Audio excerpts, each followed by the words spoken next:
Hi, everybody. I'm Ron Brownstein, a senior editor at The Atlantic. Welcome to Aspen Ideas Now.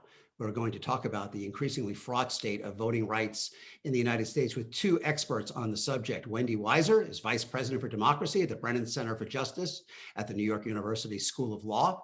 And Adam Jentleson is the Executive Director of Battleborn Collective, a former Deputy Chief of Staff to Senator Harry Reid, and author of the recent book, Kill Switch: The Rise of the Modern Senate and the Crippling of American Democracy. Wendy, the Brennan Center's tracking of what's happening in the states really has become an indispensable resource for everyone concerned about these issues. Can you give us a sense of the magnitude of what's happening across the country in terms of suppressing access to the vote and how it compares to what we've seen in earlier periods in our history?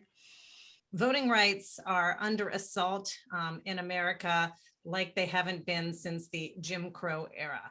And we've been tracking this for quite some time.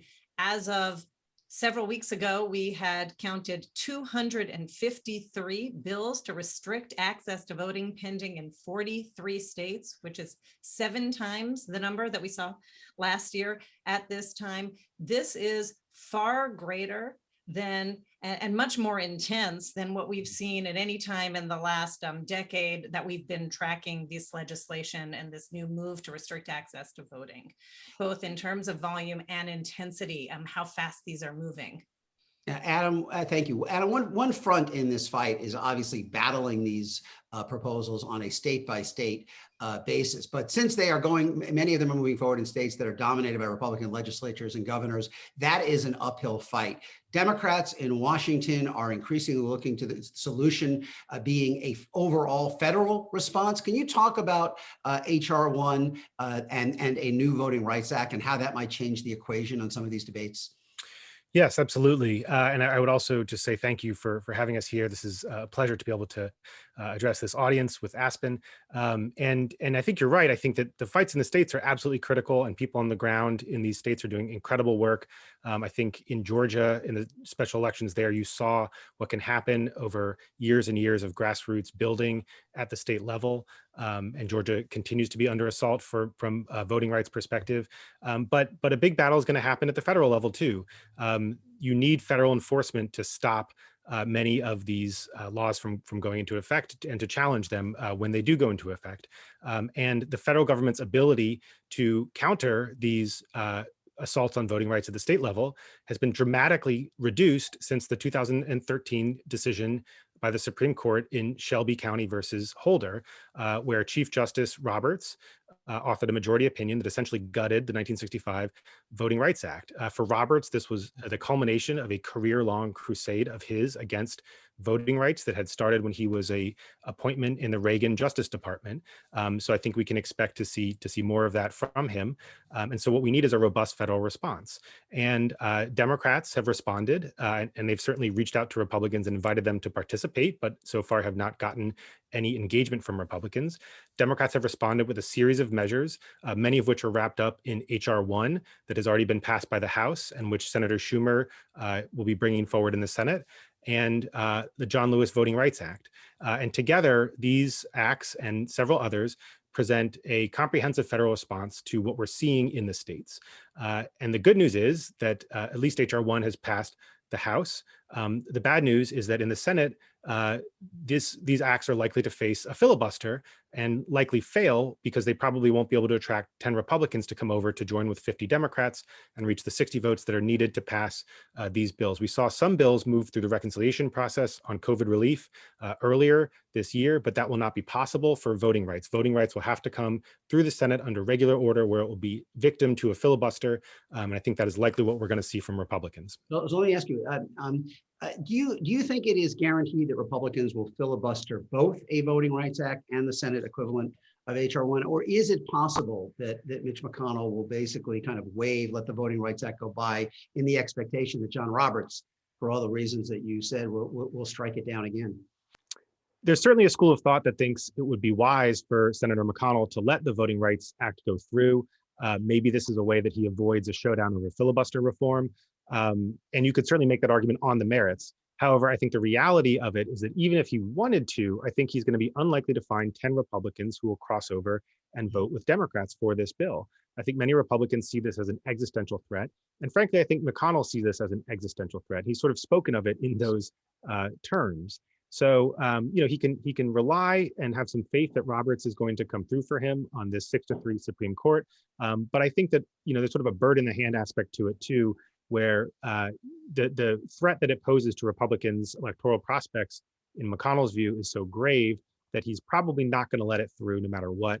I think Occam's razor sort of applies here, where if he can beat it, he's going to try to beat it with a filibuster and not even have it go into law where it could hurt Republicans' prospects at the ballot box. Wendy, can you explain, do you believe both a new Voting Rights Act and the Senate equivalent of HR 1 are necessary to respond to what's happening in the states? Or could a Voting Rights Act, if by itself, if that was allowed to go through the Senate, could that respond sufficiently to the threats that are emerging? I think we absolutely need both to respond to the threat.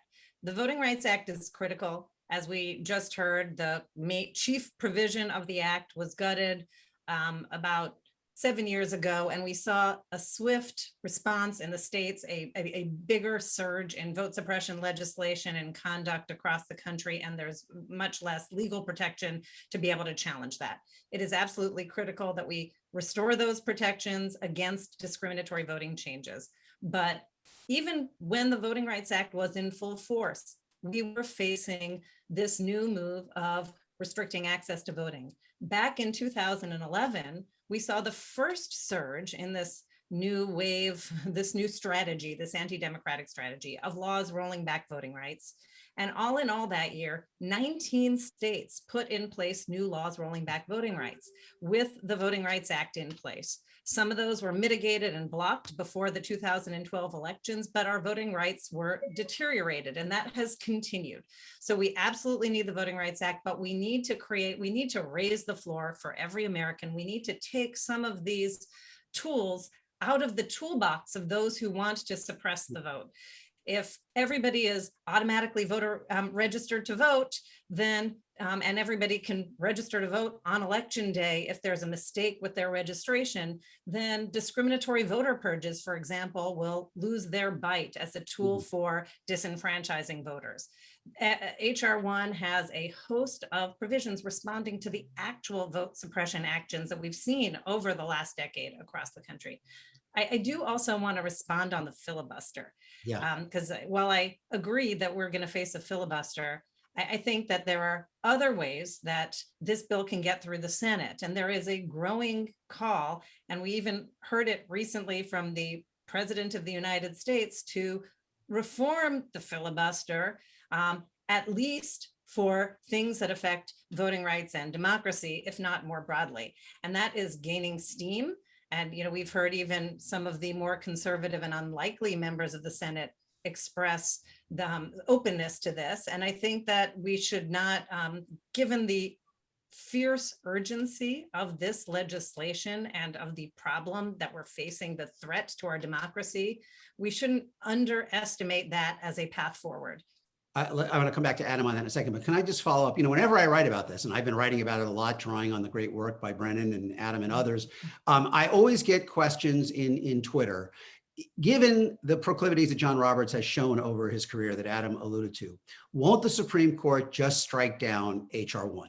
Even if the Congress passes it, much less a new Voting Rights Act, a new formula, pre-clearance formula. How concerned would you be about the key provisions in HR 1 facing legal challenge, Wendy? Well, I am certain that they will all face legal challenge. I hear people already making noises that they're planning to challenge HR 1 as soon as it's passed. There's been a legal team that's already been assembled among on the right to challenge it. But I think it's going to face a very uphill battle.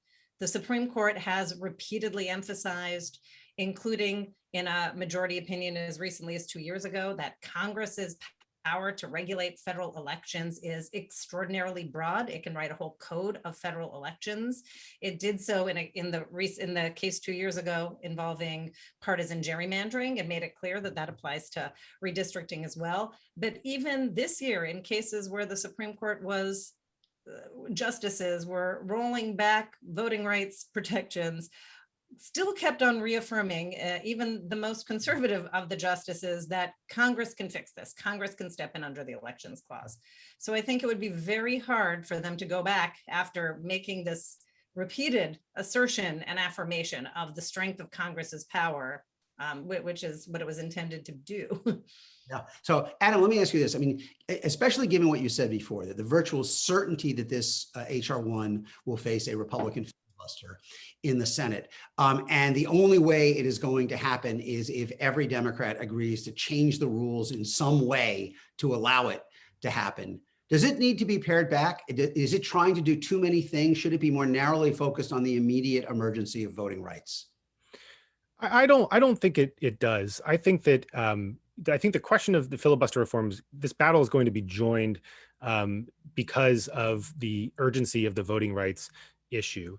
I think it's sort of a two-step process where you will initially have to show that you have 50 votes for this bill, and then you will have to, if it does face a filibuster, you get 50 votes, but you can't get 60, then you're going to have to take the step to change the rules and allow it to pass. I think that if you are unable to get 50 votes for the bill, then that does sort of moot the filibuster question. You need to show that it can get 50 and would pass if there were no filibuster in order to, sort of bring the filibuster question to a head. So I would say that if you are unable to get 50 votes for it, then you probably do need to make some modifications to be sure that you can secure 50. But I think that, taking an omnibus approach at the beginning is definitely the right approach, because that gives you room to negotiate if necessary. And I'm speaking not about the merits, just purely from a nuts and bolts Senate perspective of how you get to 50. So I certainly wouldn't pare it back now. If you're unable to get the votes for it, maybe you have to. But I do think it's worth noting that in the last session, every Democratic senator endorsed the bill. That's right. And that's why I don't think you need to do it, preemptively. In this session, as it was introduced, everyone has endorsed it except Manchin. Except Manchin, who was a co-sponsor last time. Yes. And seems to be leaving himself some wiggle room there. But, Manchin is a tinkerer. Sometimes he likes to move things around in a bill.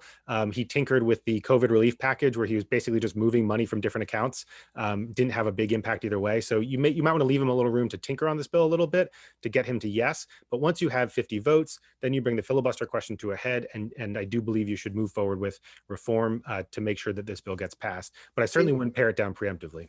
And Wendy, what do you think? I mean, ultimately, will this have to be narrowed to the immediate emergency of voting rights beyond? Because right now it includes ethics reform and public financing and Supreme Court ethics. I mean, it's got a lot in there. Do you think it's going to have to be pared down?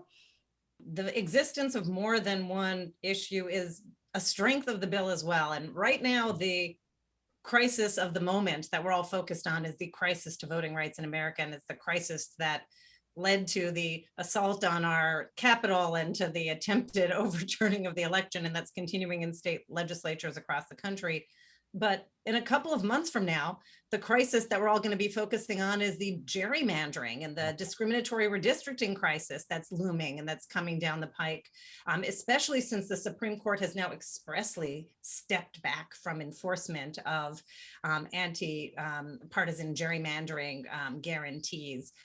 Just 2 years ago, the crisis that drove HR 1 to the table in the first place and swept in a whole bunch of Democratic members of Congress was the money and politics crisis and the calls to drain the swamp and limit corruption and the imbalance of just a tiny group of mega donors controlling the policy and the strings in our electoral process. So this is absolutely the crisis of the moment, but we have more than one crisis right now that we need to resolve. There's pent up need.